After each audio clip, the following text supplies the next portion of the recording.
Hi, I'm Birdflow, and today I'll be doing my July spread, and I hope you enjoy this journey with me. I'm starting with a cover page, which is a new one for me, but this time I was actually quite excited about it. This month's theme is bloom. My life is starting to move in a new direction, starting to bloom, after I thought it was a bit dead with no chance of revival. So this July I dedicate to flowers in bloom. In the heat of summer, warm orange hues of petals, dulled greens of the leaves and stalks, and vibrant blue waters bringing it all life.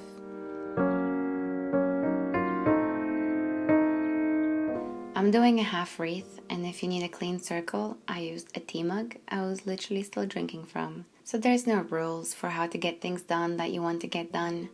There will always be a solution, even if it's a peculiar one. I did sketch the flowers beforehand, as I'm not quite so confident in my freehand just yet. I definitely want to practice drawing flowers and wreaths more and feel more confident about it. But that's the work I'm looking forward to doing, and for now I'm still very happy with this cover page. I did minimal shading to bring it a little more life, but I didn't feel like coloring would be beneficial to this spread, so I just left it at ink. It took me 2 years of bullet journaling to actually somewhat discover my style. It's not exactly a conventional bullet journal, but at the same time it's not really original either. I tried so many different things, copied countless other bullet journal artists out there. I always knew the goal is to try these things to find the right fit.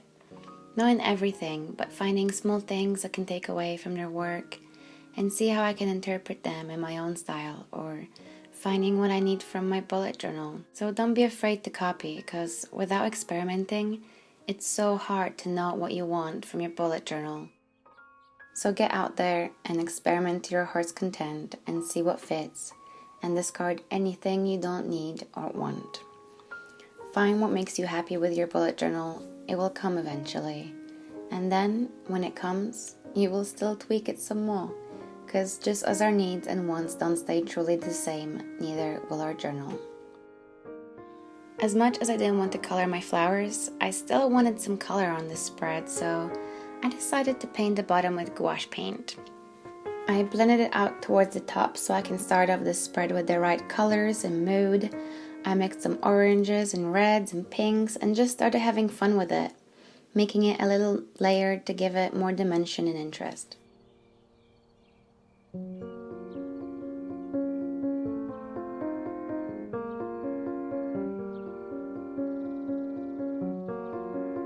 After that, I added some paint splatter.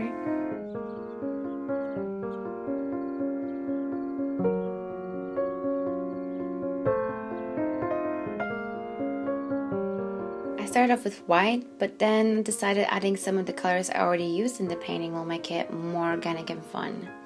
It was mostly the fun I was having with it and didn't want to stop, but yeah.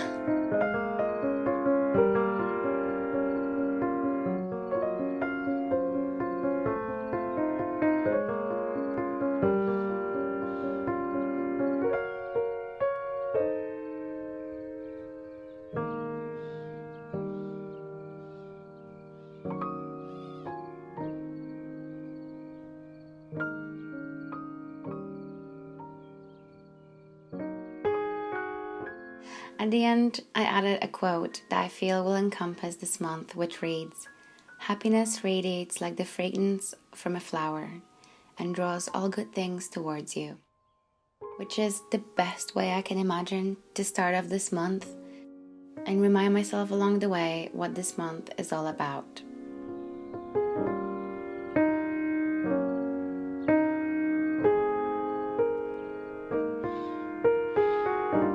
On the next page is my typical monthly spread.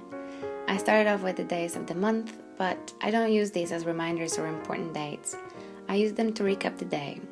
One short sentence a day. It's not always interesting or fun, but I'll be able to look back at some small things that made me happy or that made the day completely ordinary. Either way, I love this use of my calendar, as I tend to forget so much of my life along the way.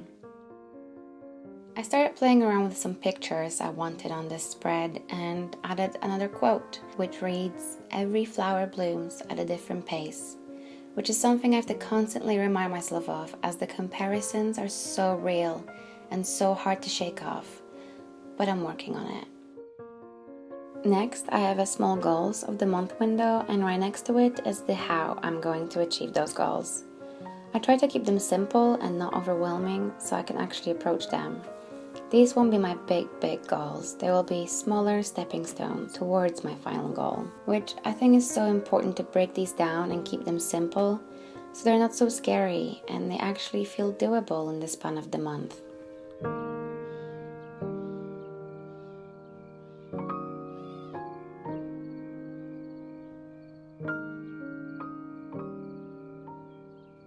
On the next page, I start my mood tracker, which is something I've done for a while now.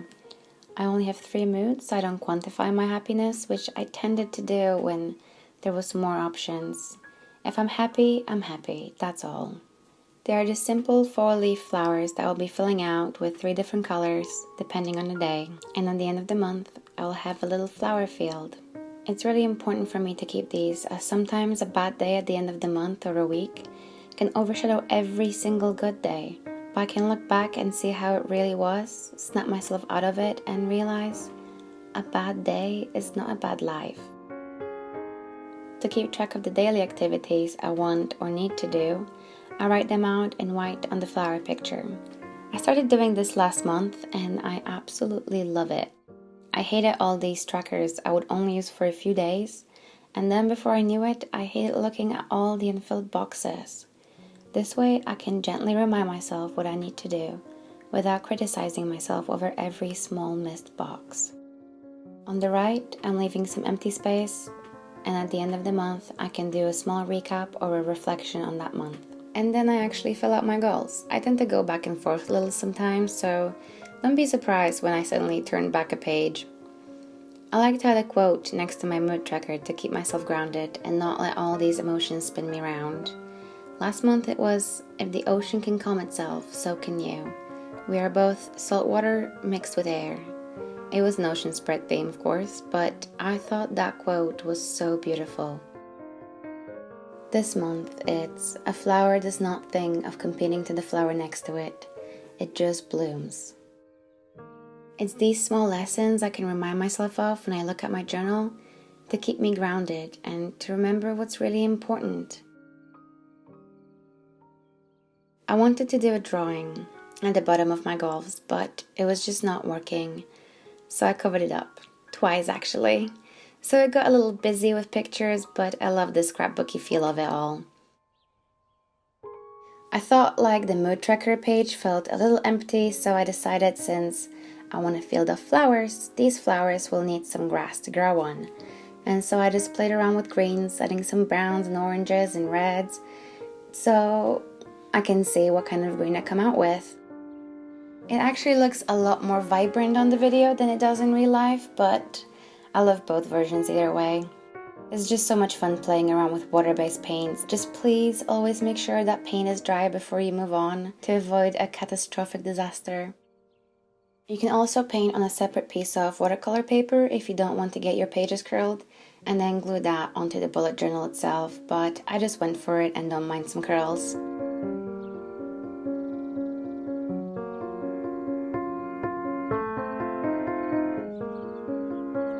On the next page, I'm trying something new, a progress tracker for my videos and my blog posts for boardflow.com. I played around with the header and added some spreading flowers from it, which keeps in theme of how I want to track the progress itself.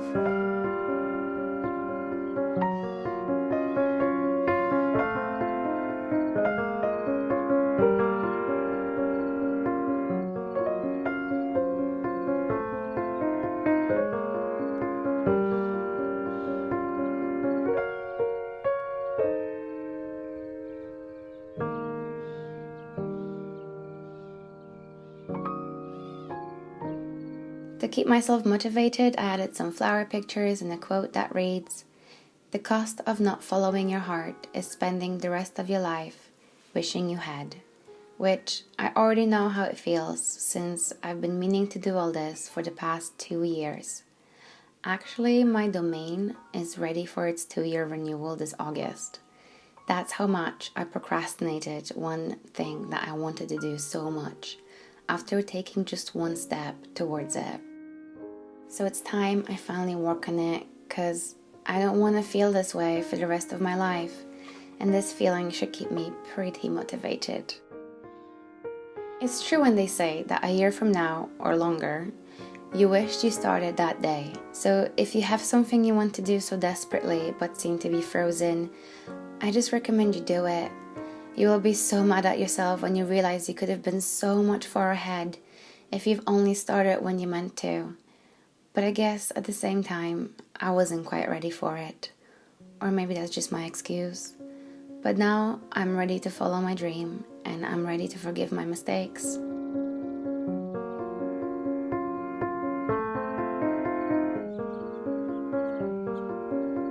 I'll have accompanying posts for each video, as well as an extra post that will be just on the website, which is quite a lot of work, but I'm actually pretty excited about it. I want to be able to see how I'm progressing with writing, editing, and filming everything. I want to keep on top of things and make it as easy as possible for myself to keep consistent and to stick to it. I'm just putting down a date for each release so I can save space but still know what it is. And once it's all finished, there should be a small field of progress flowers that are each sprouting from each other. And that is my July spread. I hope you enjoyed watching this video as much as I enjoyed making it. And I would like to leave you with one more quote. You are built not to shrink down to less, but to blossom into more. Oprah.